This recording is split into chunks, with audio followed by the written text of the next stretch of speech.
بسم اللہ الرحمن الرحیم۔ کل میں نے مشورے کے حوالے سے کچھ باتیں ذکر کی تھی۔ مشورے کے ساتھ دوسری چیز جو شریعت نے ہمارے لیے بڑی مفید اور اہم رکھی ہے وہ ہے استخارہ۔ مشورہ کہتے ہیں لوگوں سے پوچھنے کو، ماہر فن سے بات کر لینے کو مشورہ کہتے ہیں، اور استخارہ کہتے ہیں اللہ سے بات کر لینے کو۔ یعنی اللہ تعالیٰ نے ہمیں ایک طریقہ سکھایا ہے کہ جب تمہیں مشورے میں اطمینان نہ ہو تو تب پھر استخارہ کرو۔ ایک درجہ سمجھ لیجئے، عام طور پہ اس میں شدید غلط فہمی ہے کہ دونوں کام کرنے ہیں، مشورہ بھی کرنا ہے، استخارہ بھی کرنا ہے۔ غلط ہے یہ طریقہ کار۔ حضرت تھانوی نے اصلاح الرسوم میں لکھا ہے کہ مشورہ بھی کرو پھر استخارہ لازمی کرو، یہ رسم ہے، یہ درست نہیں ہے۔ اگر مشورے میں تسلی نہیں ہو رہی تو پھر استخارہ ہے۔ مشورے میں تسلی ہوگی، اب استخارہ کر رہے ہیں، نہیں، اب استخارہ سنت نہیں ہے۔ مشورے کے اندر تسلی نہیں ہوئی تو اب سنت ہے کہ استخارہ کر لیا جائے، اور مشورے میں تسلی ہو گئی، اب دل کے اطمینان کے لیے استخارہ کر رہے ہیں، نہیں، اب یہ طریقہ کار صحیح نہیں ہے۔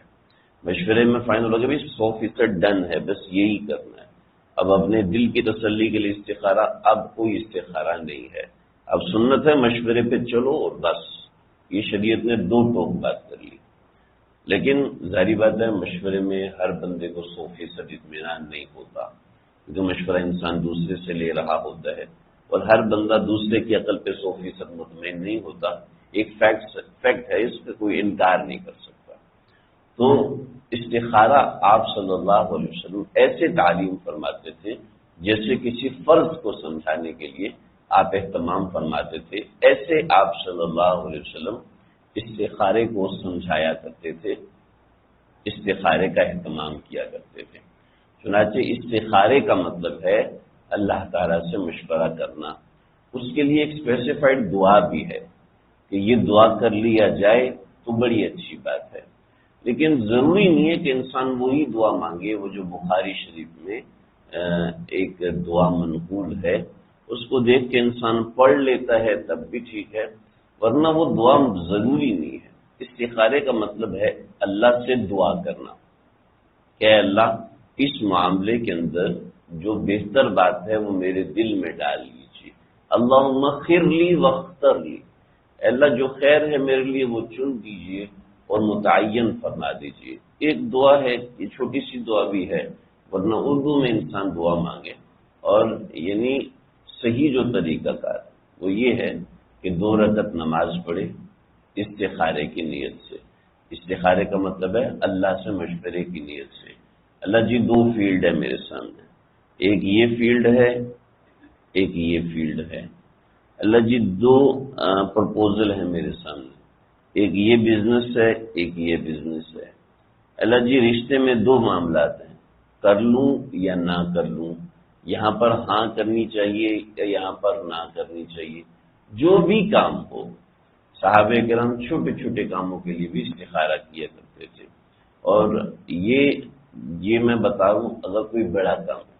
اگر کوئی چھوٹا کام ہے تو اس کے لیے خاموشی سے بیٹھ کے 2 رکعت نماز پڑھی، اللہم اغفر لی واختر لی، اے اللہ جو خیر ہے میرے دل میں ڈال دیجیے، اور جو خیر اس وقت دل میں آئے اس پہ ہاں کر دے۔ یہ ایک سادہ سا طریقہ کار ہے، لیکن کوئی بڑا طریقہ، بڑی چیز ہے جو لائف چینجنگ میٹر ہے، جیسے رشتہ ہے، شادی ہے، بزنس پرپوزل ہے، جاب اپلیکیشن ہے، بڑی چیزیں ہیں کہ انسان کی زندگی کا رخ ہی تبدیل ہوتا ہے ان چیزوں سے، تو اس کے لیے انسان کہتا ہے کہ بھی اس کے لیے اہتمام سے استخارہ کرنا چاہیے، تو میں اس کا طریقہ کار بھی ذکر کر دوں، اور وہ یہ ہے کہ 2 رکعت نماز پڑھی جائے استخارے کی نیت سے۔ عام نفل نماز ہے، اس میں کوئی خاص چیز نہیں ہے، لیکن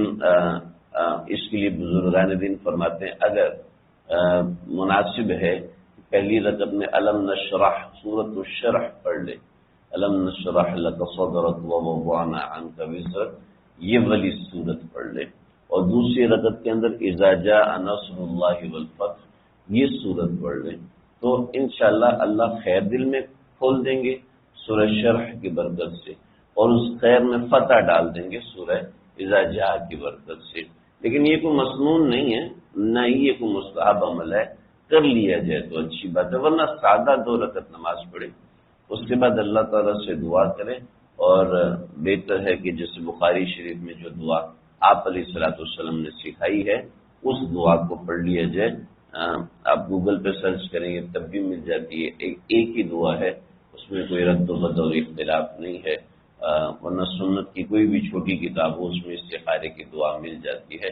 اس میں حاذ الامر کی جگہ پر لفظ ہے، حاذ الامر دعا کا حصہ ہے، وہاں پر اس کام کی نیت کر لے کہ یہ رشتہ، یہ نوکری، یہ اور اس کے بارے میں استخارہ کریں، اور استخارے کے لیے بہتر ہے رات کے وقت کرے۔ رات کے وقت کرنا اس لیے بہتر ہے کہ رات میں دماغ ایک طرف یکسو ہو چکا ہوتا ہے، اور اس میں انسان کی زیادہ توجہ دیگر معاملات کی طرف نہیں ہوتی۔ آپ دیکھتے ہیں جتنے بھی حکمران ہیں وہ جب ملک و قوم سے خطاب کرتے ہیں تو رات کے وقت کرتے ہیں، کہ رات کے وقت انسان کا ہاں بس ٹھیک ہے، ہر چیز کو ایکسیپٹ کر رہا ہوتا ہے، ہاں بس ٹھیک ہے۔ ایک طبعی عارضہ ہے انسان کی زندگی کا کہ رات کے وقت وہ زیادہ چیزیں ایکسیپٹ کر رہا ہوتا ہے، تو رات کے وقت کیا جائے، اور رات کے وقت کیا جائے تاکہ جو بات ہو وہ ٹھنڈے طریقے سے سوچنے کا موقع مل جائے، اور رات کے وقت ایسا ہوتا ہے کہ انسان کو یکسوئی مل جاتی ہے جب اس کو نیند آتی ہے، اور صبح اٹھتے وقت اس کے ذہن میں جو بات غالب ہو بس وہ ہے۔ اس سے بعض لوگوں کو غلط فہمی ہوئی ہے کہ رات کو سونے سے کوئی خواب آئے گا اور خواب میں مجھے صحیح چیز کی نشاندہی کر دی جائے گی، تو یہ ایک غلط فہمی ہے کہ خواب آئے گا اور خواب میں مجھے یہ پتہ چل جائے گا میرے لیے کیا بہتر ہے اور کیا بہتر نہیں ہے، تو یہ غلط فہمی ہے۔ اس غلط فہمی کی وجہ سے بہت سے لوگ غلطی کر جاتے ہیں کہ جی مجھے تو خواب ہی نہیں آیا، مجھے جب خواب ہی نہیں آیا تو مجھے سمجھ میں نہیں آیا کہ استخارے میں ہوتا کیا ہے۔ خواب آنے کی بات نہیں ہے، بس دل میں جو چیز غالب آ جائے اللہ اس میں خیر ڈال دیتے ہیں، جو چیز غالب آ جائے اللہ کی طرف سے اس میں بہتری انسان کی طرف متوجہ ہو جاتی ہے، بعض دفعہ تھوڑا سا اس میں نقصان بھی ہو جاتا ہے، تو یہ اصل ہے۔ لیکن بعض دفعہ کوئی خواب بھی آ جاتا ہے استخارے کی وجہ سے، تو خواب کا مطلب یہ نہیں ہوتا کہ انسان اسی کے مطابق چلے، بلکہ خواب کے اندر بعض دفعہ نشانی ہوتی ہے، بعض دفعہ نشانی نہیں ہوتی، لیکن وہ کسی عالم دین سے، کسی سمجھدار سے یا مخلص سے پوچھنا چاہیے۔ آپ صلی اللہ علیہ وسلم نے فرمایا الی حبیب او لبیب، کسی دوست سے پوچھ لینا چاہیے جو آپ کا خیر خواہ دوست ہے اور سمجھدار ہے، اور یا پھر کسی عالم دین سے پوچھنا چاہیے جو اس مضمون کو جانتا ہے، اور ورنہ ہر ایرے غیرے کو مسئلہ نہیں بتانا چاہیے جو مجھے یہ خواب آیا میرے ساتھ یہ۔ ہمارے ایک ساتھی کسی نے کسی ضروری کام کے لیے مشورہ کیا، بڑا بہت اہم کام تھا، اور استخارہ کیا۔ استخارے میں دیکھا کہ نبی اکرم صلی اللہ علیہ وسلم جا رہے ہیں گھوڑے کے اوپر، اور یہ بھی ان کے ساتھ گھوڑے پہ جا رہے ہیں۔ دیکھا کہ ایک قلعے کے پاس پہنچے، اور قلعے کا دروازے سے آپ صلی اللہ علیہ وسلم نے یوں دیکھا، اور جلدی سے ڈر کے آپ واپس مڑے اور بھاگے، اور یہ بھی ان کے ساتھ بھاگے۔ اب حیران ہو رہے ہیں اللہ کے نبی چیزوں سے کیوں ڈر رہے ہیں، یہ ہم بیوقوف سے لوگ ہیں، آپ صلی اللہ علیہ وسلم ان کو دیکھ کے ڈر کے بھاگ رہے ہیں،